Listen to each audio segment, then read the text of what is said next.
No,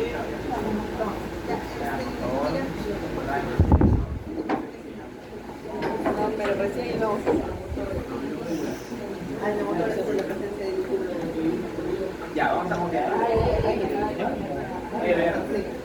Ya, vamos a copiar. Ahí van a tener problemas. Gracias, profe. Ya, ahora vamos a continuar con las hemorragias cerebrales. Tenemos tres, pero vamos a hablar dos más importantes, el vaso y las vasculitis. ¿Ya? Entonces, bueno, la manifestación clínica más importante de la hemorragia cerebral es la hemofisia. O sea, sospechan clínicamente que el paciente puede tener esta patología por la hemofisia. Claro que en hemofisia entra una gran cantidad, como por ejemplo pero este grupo es también una de ellas dentro de las hemorragias celulares la más frecuente es una de las más frecuentes la bucal dentro del grupo que constituye la hemorragia. Es una enfermedad autoinmunitaria donde se produce anticuerpos contra la membrana basal, específicamente una estructura de la membrana basal que es de dominio no colágeno de la cadena alfa 3 de colágeno tipo 4. Específicamente a esa reacción de colágeno tipo 4 se dirige el anticuerpo.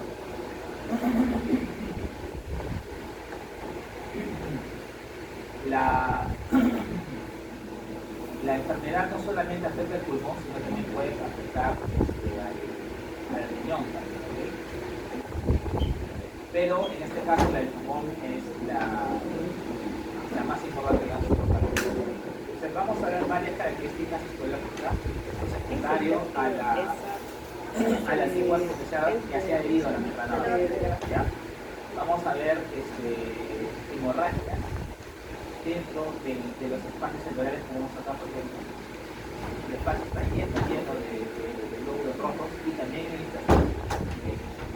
Vamos a ver también necrosis de las paredes alveolares. ¿Okay? Y vamos a ver esto, ¿no? Que son los macrófagos cargados con hemocentro. En general, esta es la imagen histológica que ve un paciente con un síndrome de Buffalo.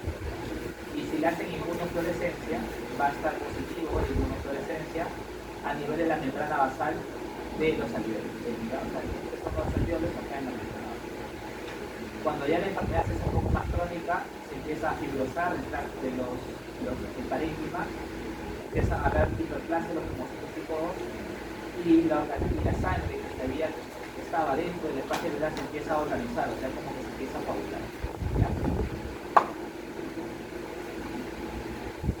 Y finalmente, las asociadas a vasculitis, específicamente la granulomatosis, la vasculitis granulomatosa y la poliangiitis. La característica es esta, ¿no? La granulomatosis es que se van a formar una gran cantidad de granulomas. Es por eso que los granulomas no son específicos de TBC. Los granulomas le producen una gran cantidad de enfermedades. No solamente la tuberculosis, son infecciosas, autoinmunes, primarias, cuerpos extraños, una gran cantidad de factores pueden condicionar la formación de granuloma. En este caso, esta vasculitis, la granulomatosis de Wegener, se va a presentar con granulomas, ¿okay? Con granulomas. Pero a diferencia de otras enfermedades granulomatosas, esta granulomatosis de Wegener va a producir granulomas mal formados, irregulares, ¿no? Irregulares. En cambio, por ejemplo, la sarcoidosis que vimos en la clase pasada son granulomas bien formaditos, nódulos, circulitos u óvalos bien formaditos. ¿Okay? Pero vamos, y el componente del granuloma es parecido en todo, ¿no? Tenemos células gigantes multinucleadas, tipos langas, tipos extraños, tipos plastos. Hay varios tipos de células gigantes, ¿no? Las multinucleadas, las langas, las tipos de plasto, las cuerpos extraños, las pistón y una más especial. Entonces, y macrófagos espumosos, linfocitos, los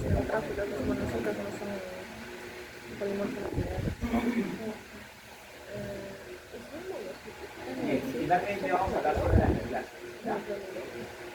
Yo sé que el Robbins les ha dado una clasificación de las neoplasias,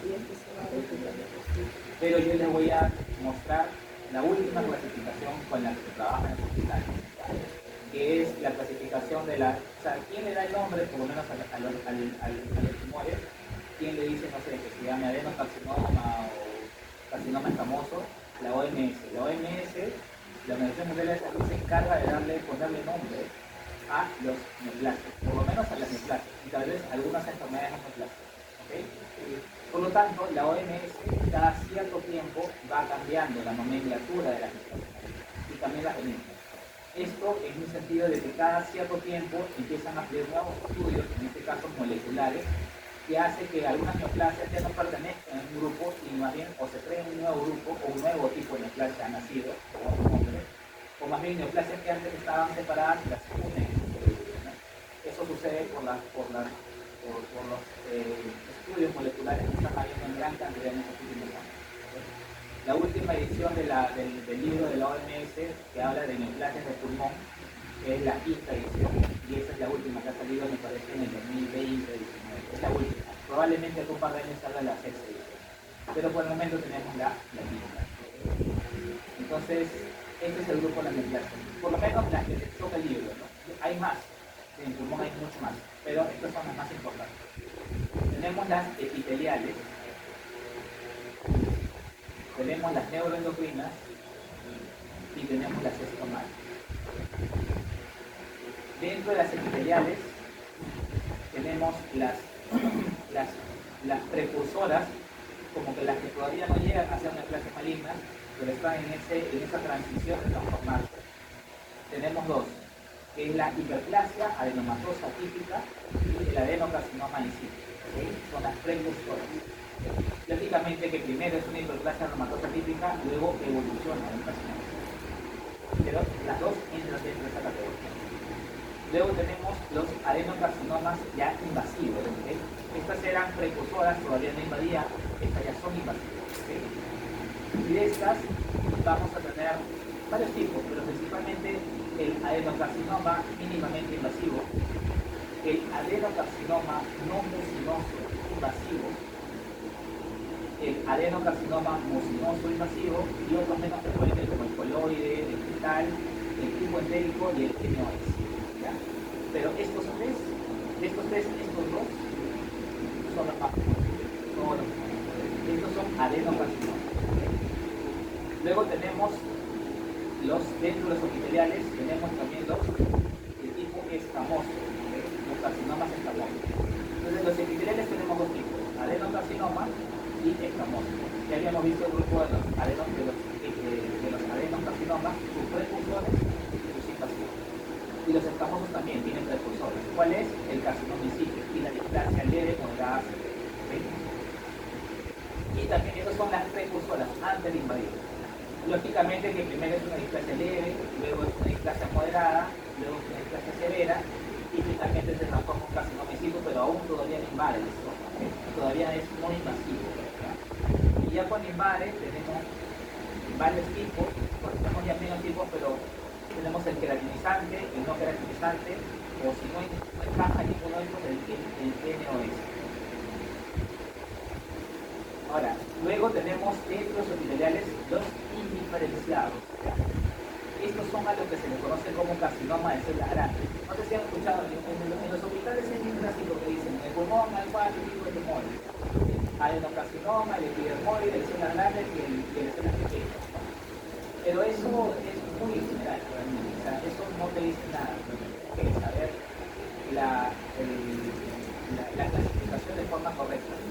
El nombre del carcinoma de células grandes está correcto, pero realmente sería el nombre más adecuado sería carcinoma indiferenciado, que su sobrenombre es carcinoma de células grandes.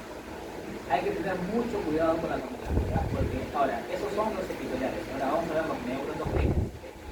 En los neuroendocrinos tenemos precursores. Este es sumamente infrecuente, casi nunca se encuentra, que es la hiperplasia entre células neuroendocrinas y hepática difusa. Así se llma la patología. Ese es su nombre. Y luego tenemos dos tipos principalmente. Los neuroendocrinos se dividen en dos tipos: los tumores neuroendocrinos y los carcinomas neuroendocrinos. ¿Okay? Dentro de los carcinomas neuroendocrinos tenemos dos tipos: el carcinoma neuroendocrino de células pequeñas y el carcinoma neuroendocrino de células grandes. No se confundan con el carcinoma de células grandes con el carcinoma neuroendocrino de células grandes, son diferentes, a pesar de que ambos tienen el nombre de células grandes, ¿okay? Porque el carcinoma de células grandes entra dentro del grupo de los epiteliales. En cambio, el carcinoma es, como decir, un carcinoma indiferenciado. En cambio, el carcinoma neuroendocrino de células grandes entra en el grupo de los neuroendocrinos. Son diferentes, a pesar de que tienen el mismo nombre. Entonces, cuando en los hospitales te dicen carcinoma de células grandes, ¿a cuál de los dos te refieres? Realmente se está refiriendo a este. Yo sé que se está refiriendo a este, pero este también existe, ¿okay? Así que hay que tener un poco de cuidado. Y el carcinoma de células pequeñas. Clínicamente también, para hacerlo más sencillo, las neoplasias se dividen clínicas desde el punto de vista clínico de todo, en los de células pequeñas y de células no pequeñas. El de células no pequeñas les dan todos secretos. Y el de células pequeñas, el nombre correcto es carcinoma neuroendocrino de células pequeñas, ¿okay? Está dentro del grupo de los neuroendocrinos. Entonces, ¿por qué lo dividen? ¿Por qué el carcinoma de células pequeñas tiene tanto poder para que su clasificación sea pequeña y no pequeña? Por la agresividad. El carcinoma de células pequeñas es sumamente agresivo. Tiene una muy baja sostenibilidad y el tratamiento es distinto a los otros carcinomas, tal vez por eso. Entonces, en cambio los otros, bueno, todos los tumores malignos del pulmón son agresivos, entonces tienen muy poca sobrevida. Pero dentro de ellos, el más agresivo de todos es el carcinoma neuroendocrino de células pequeñas. ¿Ya? Más o menos. Entonces, ahora sí, los carcinomas, que son las neoplasias malignas del epitelio, conforman el 95% de las neoplasias del pulmón. El 5% restante son de tipo no epiteliales. Esto no es tan correcto. Los no epiteliales no es tan correcto. ¿Por qué? Porque el carcinoma, si dijimos, si decíamos, dentro de neuroendocrinos había carcinomas neuroendocrinos, la palabra carcinoma se le da a los epitelios, ¿cierto? Entonces tiene dentro de neuroendocrinos, ¿por qué tiene la palabra carcinoma?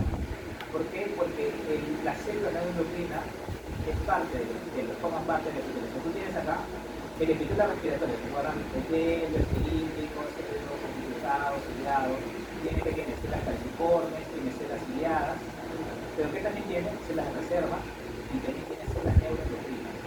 Por lo tanto, en teoría, las células neuroendocrinas forman parte del epitelio, por eso es que se denomina carcinomas. ¿Okay? Pero cuando hablan del epitelio, hablan de otras células, no de las de reserva.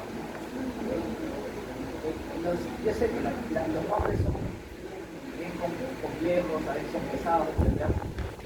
Yo para entender esto me he demorado bastante, o sea, ya cuando era residente, bien complejo de entender, bien complejo. El pulmón por lo menos es bien complejo, por las multiplicidades de criterios.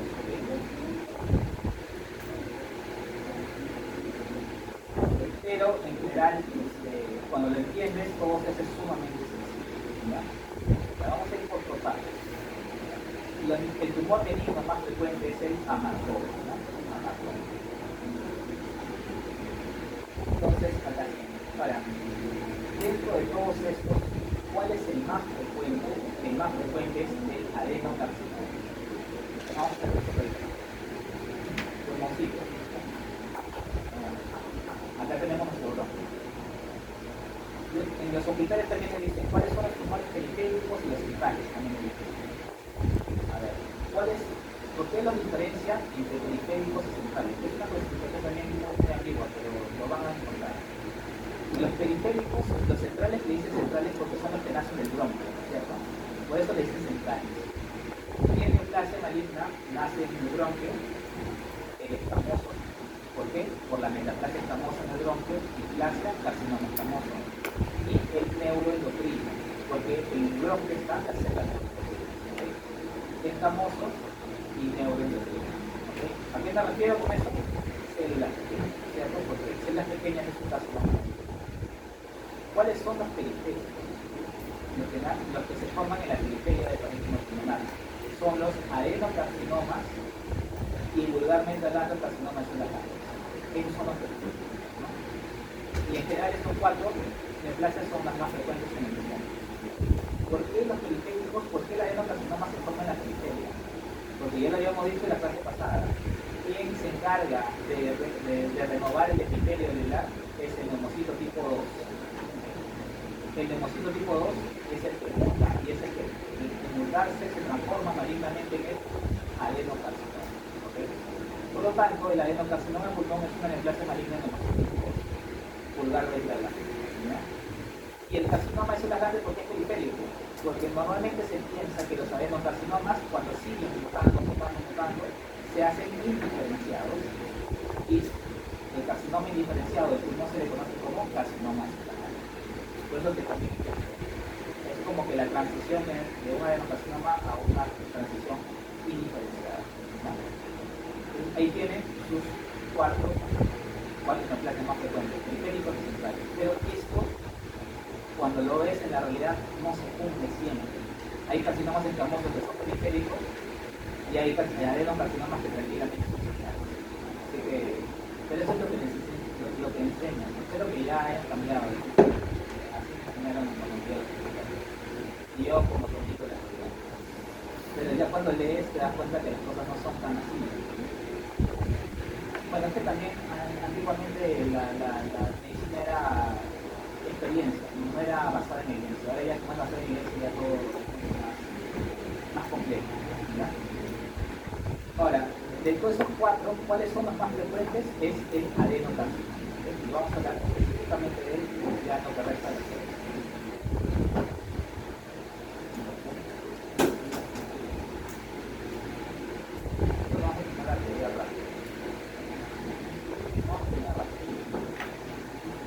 El adenocarcinoma tiene varias mutaciones. ¿Okay? Acá en este código ponemos las mutaciones, pero las más importantes son la mutación en el factor de crecimiento epidérmico, el TGF. Vamos a ver acá. Este receptor es un receptor de tipo tirosina-quinasa. ¿Okay? ¿No? Los receptores tirosina-quinasa en general tienen dos subunidades, son proteínas integrales de membrana, ¿okay? Y en este caso estamos mencionándolo como receptores. ¿Okay? Tienen dos subunidades. Esto les voy a explicar para que lo entiendan, la mutación, porque esta mutación ya tiene tratamiento, o sea, ya se tiene tratamiento contra las adenocarcinomas con esta mutación. Y con este tratamiento, la sobrevida del paciente ha mejorado un montón. Antes los adenocarcinomas, los pacientes con adenocarcinoma se morían rápidamente. Hace como un mes me llegó la biopsia de pulmón de Pepudini y que tenía adenocarcinoma. Y según unos compañeros, colegas oncólogos, me dijeron que él ha entrado al tratamiento porque justo la suerte de este pata tiene positividad para, tiene mutación en el receptor de crecimiento epidérmico. Probablemente le va a mejorar bastante la sobrevida. Tenemos que le mejore la sobrevida. Entonces, ha mejorado un montón. Por eso es que es importante entender por qué el tratamiento y los pacientes que tienen esta mutación mejoran. Entonces, el factor de crecimiento epidérmico es un receptor de tipo tirosina-quinasa. Es una proteína integral de la membrana, ¿okay? Y normalmente tiene dos unidades. Normalmente en una condición normal viene ligando, que es el factor de crecimiento. Bien, y las fuerzas electrostáticas de ligando hacen de que los receptores se muevan y se unan, ¿okay? Con su ligando. Es el ligando que las hace. Una vez que el ligando se dispara, una vez que el ligando se sale del receptor, se vuelven a separar nada. Se puede mover libremente la membrana plasmática, porque acuérdense que la membrana plasmática no es una estructura sólida, es una estructura que hace libre, es una grasa, ¿no? Y se puede mover libremente la membrana plasmática. ¿Okay? Entonces, el ligando, al momento en que se unen las dos unidades del receptor de crecimiento, hace que las colas citoplasmáticas, el ligando tiene tres dominios, ¿no? Un dominio extracelular, un dominio intracitoplasmático y un dominio intramembrana y un dominio intracitoplasmático. Cuando se unen las dos unidades, los dominios intracitoplasmáticos tienen zonas enzimáticas que se encargan de fosforilar a residuos de aminoácidos de tirosina. Por ejemplo, por acá había un aminoácido de tirosina, lo fosforila.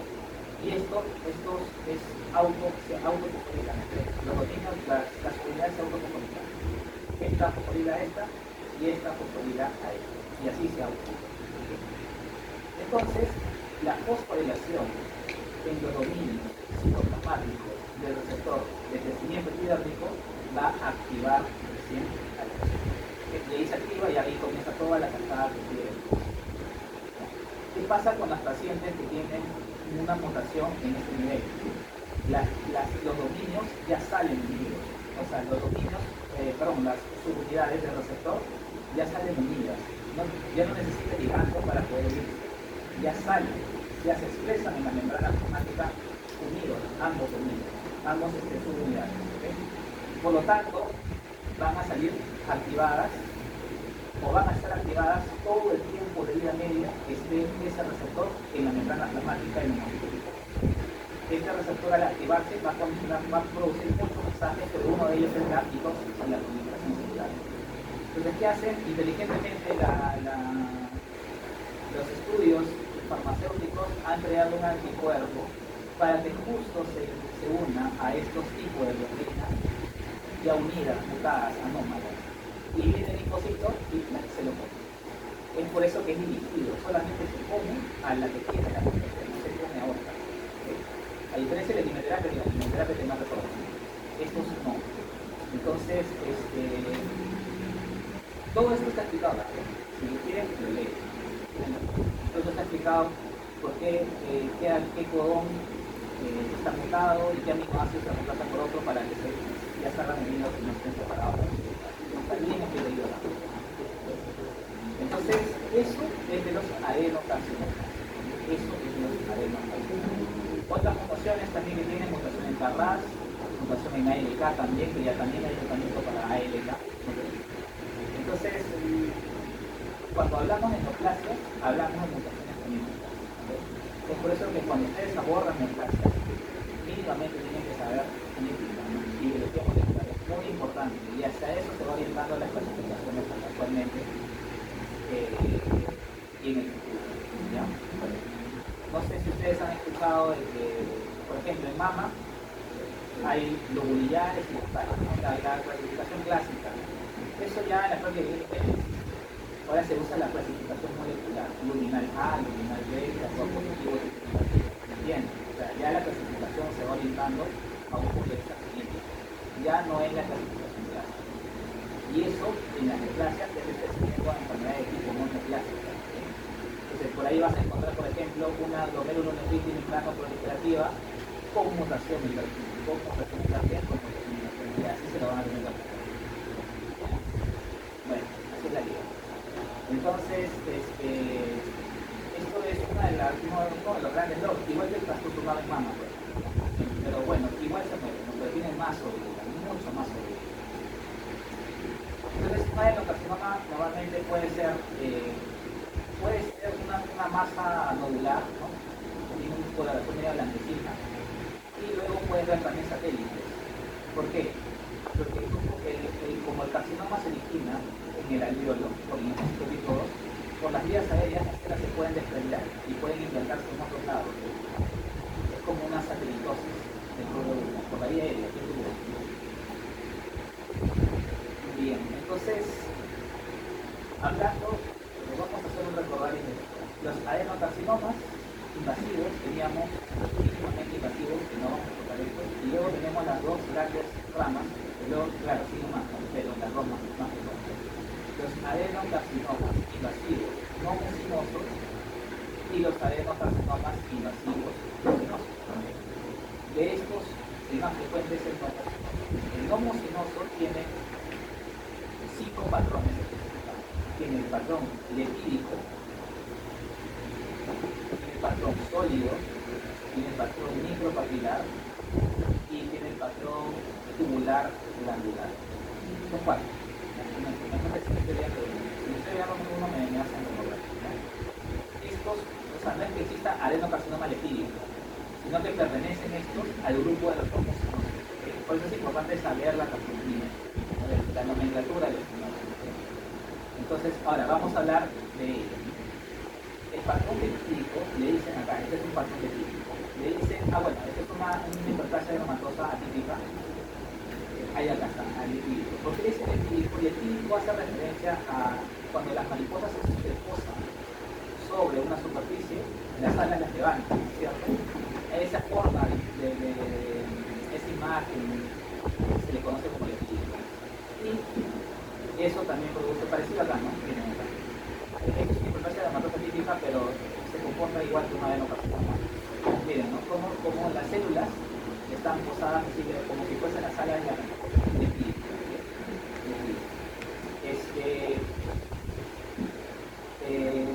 El patrón etílico en teoría no es invasivo, no es invasivo, por lo tanto, un carcinoma in situ solamente puede tener patrón etílico, no puede tener otro patrón más que el etílico.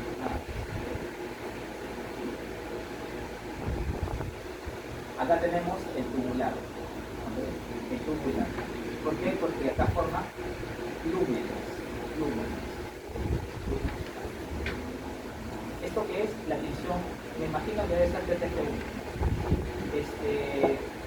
A ver, vamos a suponer, tienes un paciente de 70 años que te viene con una adenopatía cervical.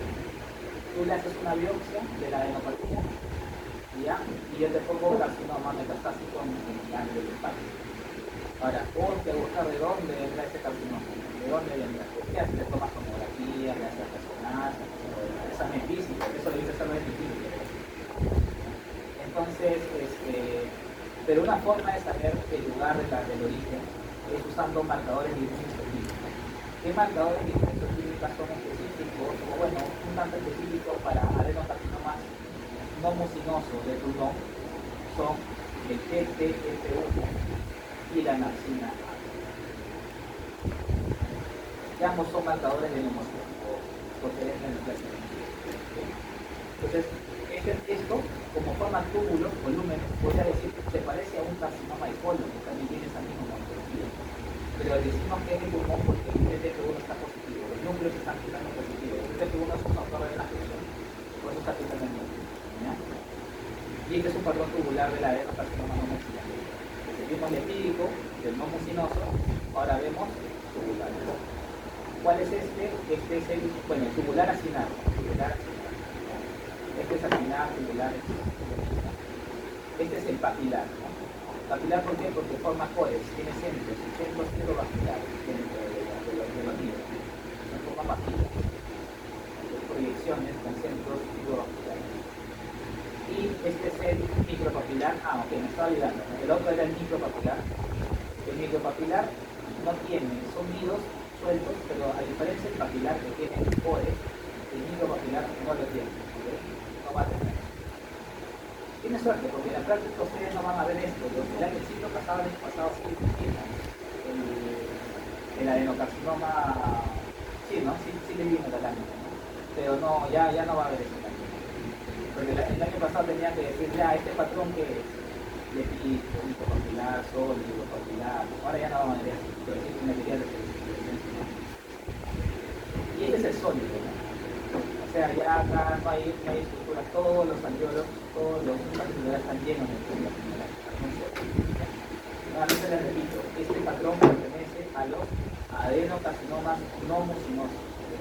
Estos patrones.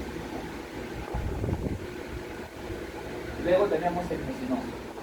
Le dice mucinoso porque tiene una vacuola de moco muy parecida a la fobiola gástrica. Es una célula así, tiene una célula cilíndrica, hasta su núcleo y tiene su vacuola de moco.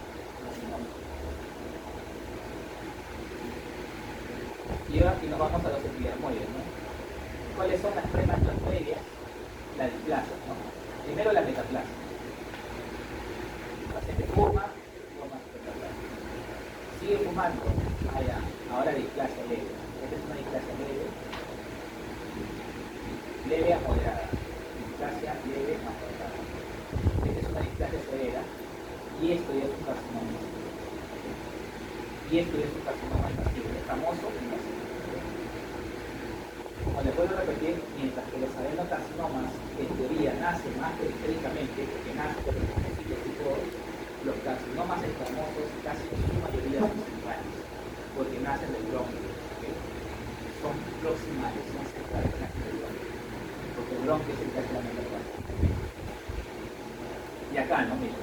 Acá está el bronquio y todo el tema.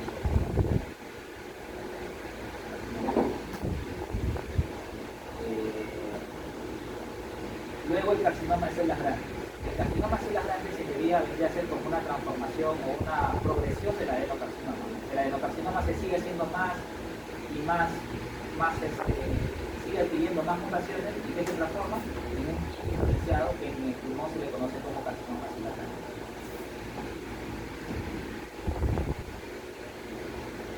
Claro, esto es sumamente agresivo. Ahí está, carcinoma de células grandes. Es una neoplasia completamente diferenciada, súper agresiva. ¿No? Es bien agresivo. Y finalmente, el carcinoma de células pequeñas. El nombre correcto es carcinoma neuroendocrino. Neuroendocrino. Entonces, los carcinomas, qué curioso, ¿no? Los carcinomas que están relacionados al tabaquismo son los que más directamente les llega el humo, o sea, al bronquio. ¿Cuáles son los neoplasias que se originan en el bronquio? El carcinoma escamoso, que ya lo vimos hace un rato, y el carcinoma neuroendocrino de células pequeñas, que se forman en el bronquio. Entonces, es lo que la mayor carga de humo que llega al bronquio por el tabaquismo, justamente es un factor de riesgo más importante para la neoplasia. En cambio, el adenocarcinoma de pulmón no está tan relacionado al tabaquismo. Si bien es cierto, tiene su peso el tabaquismo para la formación del carcinoma, del adenocarcinoma, no es tan fuerte como factor de riesgo a diferencia del pequeño y el escamoso. ¿Okay? El carcinoma neuroendocrino puede ser apical, ¿okay? O sea, de las ramas, ¿no? Que van hacia la zona apical y forma el tumor de Mascovas. Y este es el carcinoma neuroendocrino. ¿Okay? Es un tumor, los dos se parecen al carcinoma de células grandes. El carcinoma de células pequeñas y el carcinoma neuroendocrino de células pequeñas y el carcinoma indiferenciado de células grandes tienen una morfología muy parecida. Son ya agresivos, más alta mitosis, mucha necrosis, pero entre los dos, ¿por qué el carcinoma de células grandes no tiene tanta importancia si es muy parecido a las células pequeñas, el neuroendocrino? Porque el carcinoma indiferenciado de células grandes es muy poco frecuente, muy extremadamente poco frecuente. En cambio, este es sumamente frecuente. Ese es positivo. Es por eso que este es más frecuente, a pesar de que ambos son agresivos. Este tiene dos mutaciones, en más de grupo, la más importante es la mutación en TP53.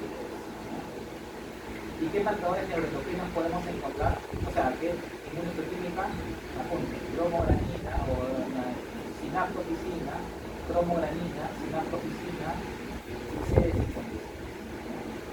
Así como el adenocarcinoma tenía su TTF1 y su marcina, el carcinoma de células pequeñas el adenocarcinoma tenía su TTF1 y su marcina, el carcinoma neuroendocrino de células pequeñas tiene sus marcadores como sinaptofisina, cromogranina A y CD50.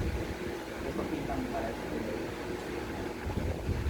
El carcinoma escamoso también tiene el CK5-6 o la citocarcina del complejo molecular, CK5-6, citocarcina del complejo molecular, T60 y T40.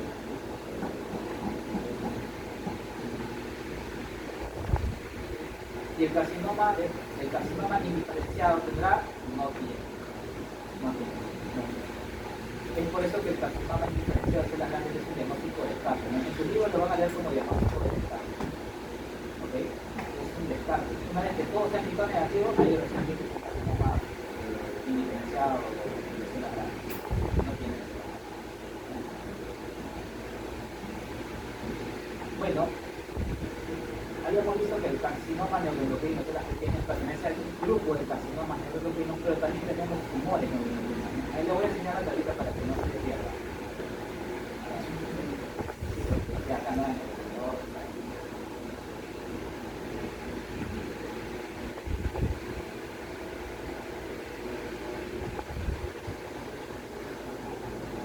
Ya, entonces ya habíamos tocado el adenocarcinoma no mucinoso, ¿no es cierto?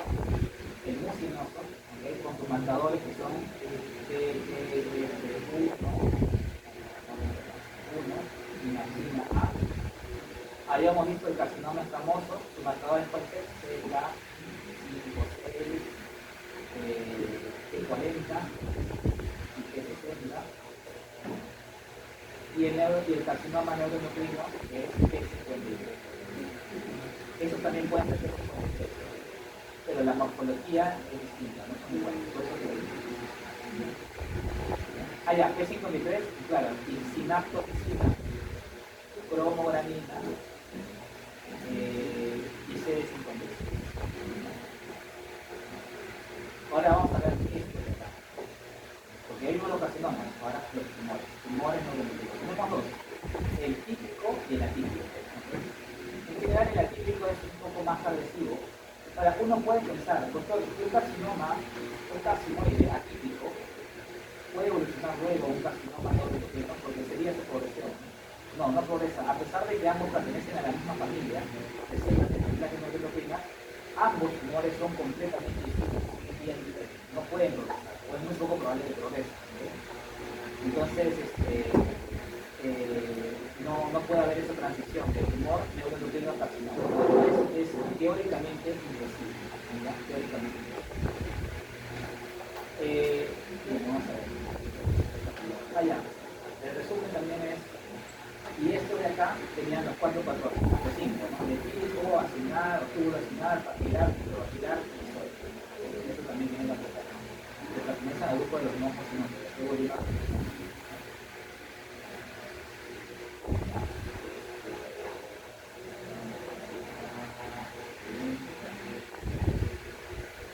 Ya. Entonces los tumores, ¿no? Tenemos los de alta malignidad o los carcinoides sin atípicos. Los tumores neuroendocrinos producen, y también los carcinomas neuroendocrinos, como decía las películas, producen síndromes paraneoplásicos. Eso ya no sé si lo han escuchado. Síndromes paraneoplásicos es como el tumor produce hormonas, ¿okay? Exactamente porque es neuroendocrino. Y esas hormonas van a condicionar ciertos químicos en el paciente. Por ejemplo, el tumor neuroendocrino de células pequeñas produce ACTH. Y al producir ACTH hace que tengas que seguir a los organismos secundarios de liberación celular. El paciente te viene con una hipertensión arterial, ¿no? Te viene sordo, ¿no? Entonces viene con el síntoma clínico de hiperaldosteronia por la liberación celular. También puede liberar cortisol y viene con síndrome de Cushing. O sea, la primera manifestación clínica de tu paciente con tumor neuroendocrino de células pequeñas es su Cushing. Así no es el tumor, otro neuroendocrino, no, te viene con la primera manifestación clínica, te llega con esa clínica. Esos tumores neuroendocrinos, a diferencia de los carcinomas, igual que los carcinomas, también tienen los mismos marcadores, sinapto, cromo, CS9, pero son P53 negativos, no pintan a P53, porque el líder sí tiene. Y aquí la morfología es distinta, ¿no? Miren esta morfología, es un carcinoide, un tumor neuroendocrino, y miren esto, que es un carcinoma neuroendocrino, a pesar de que ambos pertenecen a la misma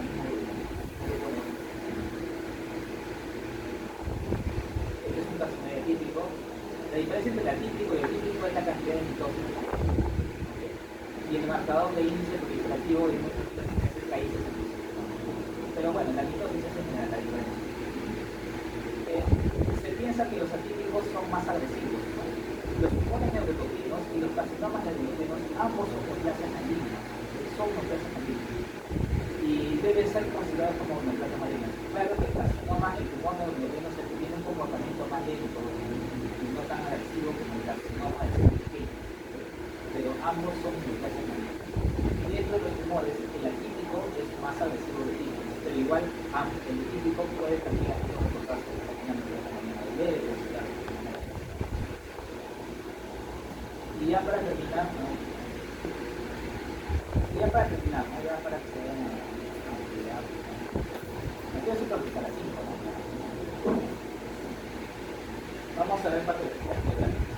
Tenemos varios tipos de patologías a nivel de la pleura, ¿okay? Pero más que todo están relacionadas a eventos que hacen que ocurra la pleura. Por ejemplo, el hemotórax. El hemotórax es la acumulación de sangre en la cavidad pleural. Esto es normalmente secundario de la ruptura de una aneurisma, ¿no? O puede ser por una herida externa, ¿no? Una contusión o una herida por alma. El hemotórax hace referencia a la explicación de aire dentro de la temperatura de una hora. Y esto tiene varias causas, ¿no? Enfisema puede ser una de ellas, traumas también, ¿no? Vamos a poner que tienes, no sé, un accidente de auto, al paciente le produce una fractura costal y la fractura lesiona el pulmón y todo el aire se empieza a salir hacia la cavidad pulmonar.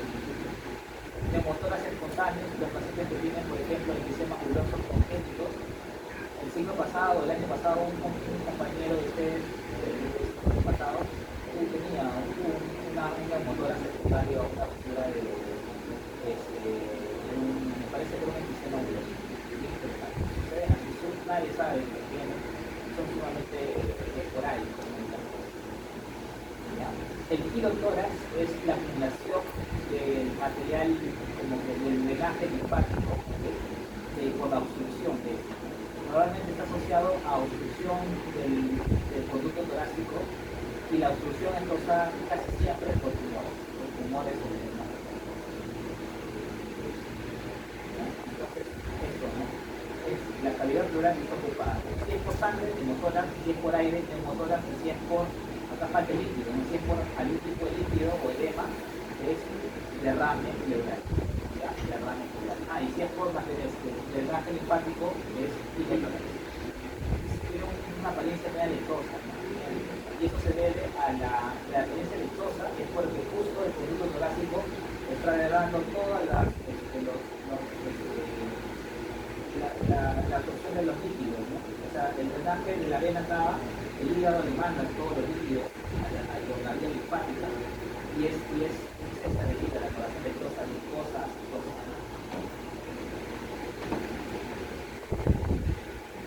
Y finalmente neoplasias de la pleura, vamos a ver dos principalmente. De las cuales las dos, increíblemente, una es más frecuente que otra, debiendo ser al revés, ¿no? El mesotelioma es una neoplasia maligna de la pleura, se origina en la pleura. Tenemos tres tipos de patrón: el epitelioide, el sarcomatoide y el mixto, que es un poco la ¿Qué marcadores marcan para mesotelioma?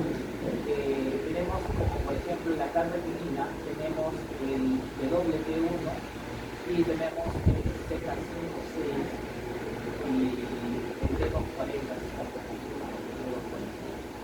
Apúntalo porque yo le puedo poner usar un caso clínico, ¿no? Paciente, mujer, no sé, de 60 años, fumadora crónica, viene por derrame pleural, le hacen una biopsia y le encuentran, le ponen neoplasia maligna y los siguientes marcadores, ¿no? TP1 negativo, P2T1 negativo, Z1 glicemia. Al final le voy a dejar un algoritmo para que lo entiendan cómo se toma el tiempo. Más o menos así les puede dar. Pero eso va a entrar en el 20% de las preguntas que tienen. Además no todo va a ser fácil. Ya les he dicho, van a ser 60% de preguntas fáciles, sencillas, un 20% intermedias y un 20% difíciles. ¿Puede repetir los marcadores? Ahorita le voy a hacer un algoritmo, ¿no? Ahí está la final de este es el epitelioide, nos parece como carcinoma escamoso, epitelioide. Y este es el marcador probablemente de calretinina. Este es calretinina, así es. Calretinina es calretinina.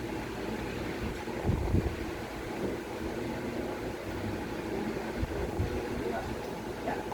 Vamos a hacer el algoritmo. Y faltaba uno más, que no está acá. O sea, en realidad este no es tan frecuente. Yo hasta ahora nunca he visto un mesotelioma, pero sí he visto la otra neoplasia frecuente de la pleura, que es el tumor fibroso solitario. Ese es más frecuente que el mesotelioma. O sea, ambos son muy frecuentes, pero más frecuente es el tumor fibroso solitario en mi experiencia. Pero los reportes dicen que el mesotelioma es más frecuente. El tumor fibroso solitario es una neoplasia estomal, que está compuesta por fibroblastos y fibroblastos. Indígena C34, es indígena, no solamente positivo, es indígena. Ya, hacemos el algoritmo. Más o menos así. Iniciamos con neoplasia maligna. Histológicamente es una neoplasia maligna. Tú no sabes cuál es. Puedes tener adenocarcinoma,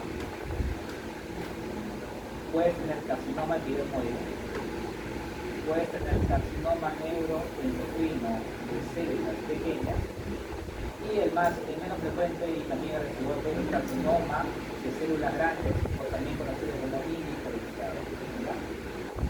Entonces, ¿cómo llego a cualquiera de estos 4 diagnósticos?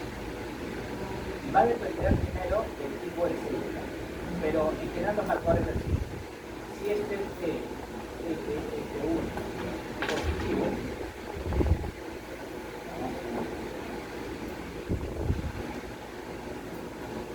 positivo, es adenocarcinoma, confusionoso y carcinoma. Acuérdense porque también es mucinoso. Hablando de no mucinoso, que es el más frecuente. Es el que engloba el epídico, el sodio, el microcapilar, todo. Ahora, si es negativo, le pueden pedir, tiene varias opciones, o CK5-6, o lo que recomiendan mucho más es T40 o P60. Si cualquiera de estos sale positivo, es un carcinoma. Carcinoma. Nos quedamos con P40 o P60. Luego, se sale negativo. Vas con los marcadores neuroendocrinos. ¿Cuáles teníamos? Teníamos sinapto,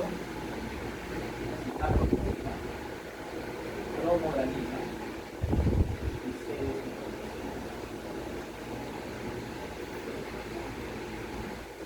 Si es positivo, luego tenemos que pedir un P53. Si el P53 es positivo, va a ser un carcinoma neuroendocrino, y dependiendo de la célula, ¿no? Si es una célula grande, o el más frecuente de todos, carcinoma neuroendocrino de célula. ¿Okay? Si es negativo, es un tumor neuroendocrino. Y tenemos dos tipos, ¿no? Habíamos visto el carcinoide típico y el carcinoide atípico. ¿De qué va a depender esto? De la mitosis. Y esto ya hay más adelante. Eso es para pulmón. Para pleura, ¿qué marcadores tenemos para pleura? O sea, mesotelioma. Mesotelioma. Tenemos WT1, tenemos calbretinina,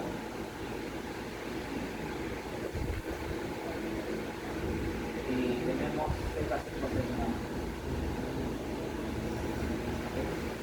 Y esto te sale positivo en una neoplasia maligna de un mesotelio, es un mesotelioma.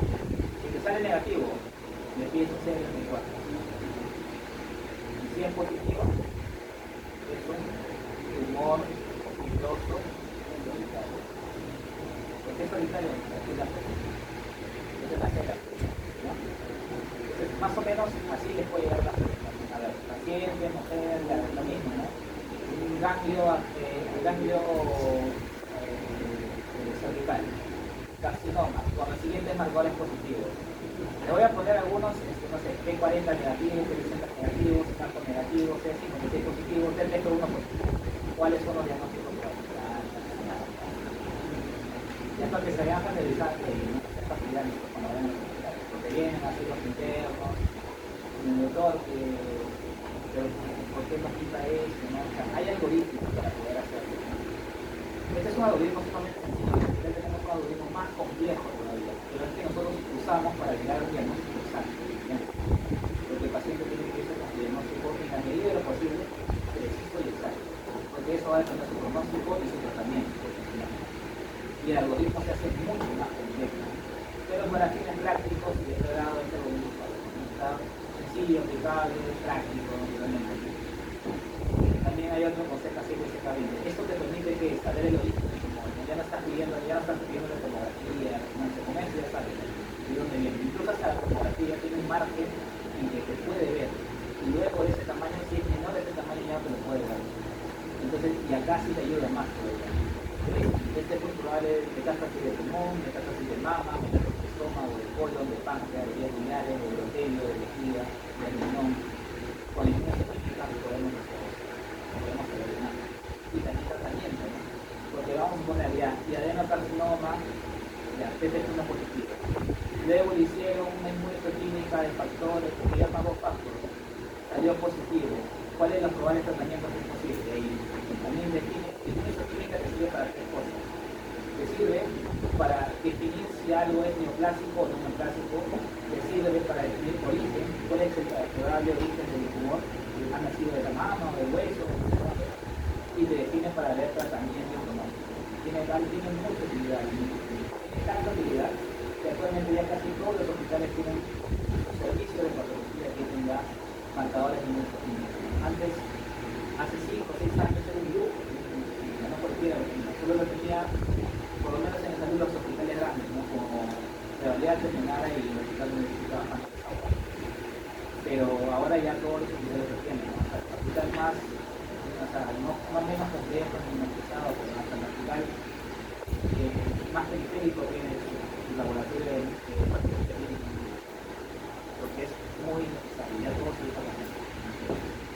Cuando vayan, cuando sean internos, van a ver el reporte, no sé, tal vez mío o de algún otro colega, desde por último, no sé, lo que es eso, no sé, eso sí, y al menos en pulmones tiene una duda. Cuando veamos, por ejemplo, gastro, mama, que también es bien importante, y digamos de clases marinas, ahí también la para realizar algunas cosas para que sea útil y la clase útil.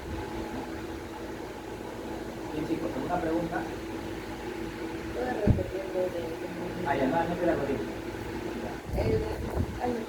Otra vez le repito, tiene que repetir la algoritmo. Tiene una neoplasia maligna en un ganglio linfático y no sabe de dónde inicia. Pero le hacen una tomografía y ven un nódulo pulmonar. Y ustedes sospechan que el nódulo pulmonar es el primario.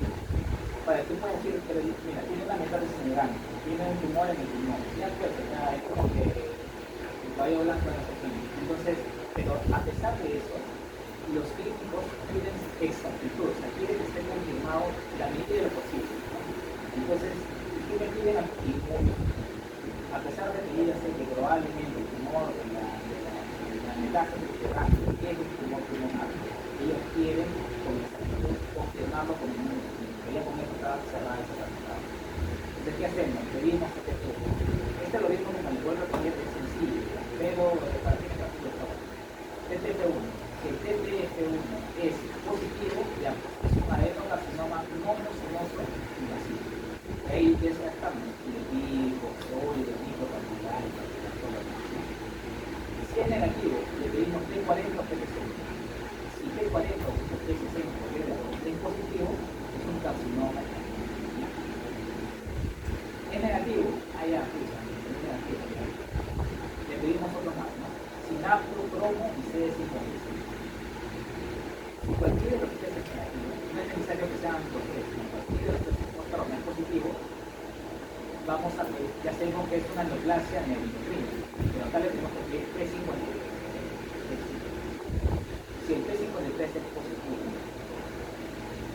es un carcinoma, de los cuales pueden ser dos tipos, o carcinoma neuroendocrino de células grandes, o carcinoma neuroendocrino que es el más frecuente, y más probable que sea el más. Si es negativo, el diagnóstico es un tumor neuroendocrino, en los cuales tenemos dos tipos, el carcinoide típico y el carcinoide atípico.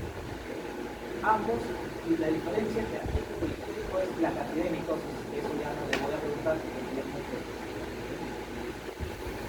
Ahora, ninguno es positivo, aquí tengo uno negativo, T40 negativo, todo negativo, es ni será. Y ya, pues el último es el de descargo, el carcinoma es células grandes, es el que no pinta nada, es el de descargo, y es el menos frecuente, o carcinoma indiferenciado, me gustaría decir indiferenciado, porque bueno, es carcinoma.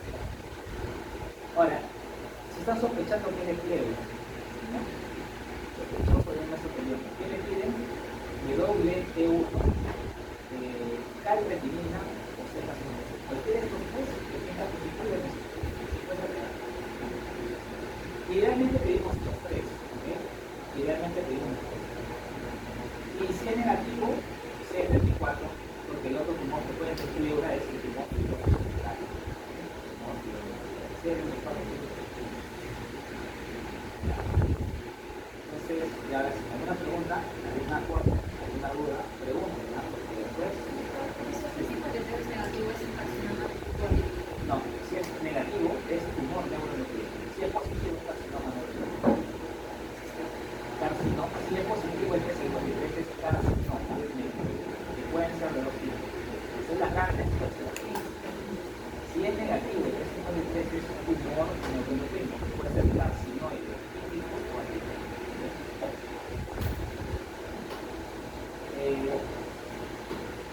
bueno, algunas variantes de esta cosa es que hay carcinomas neuroendocrinos que pueden ser negativos a P53.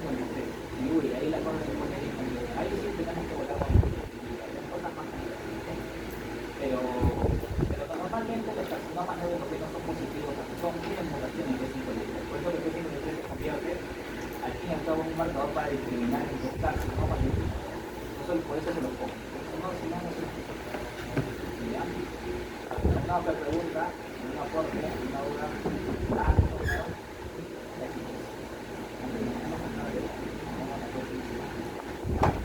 ¿A alguien no le pasó ahorita? A ver, voy a llamar antes de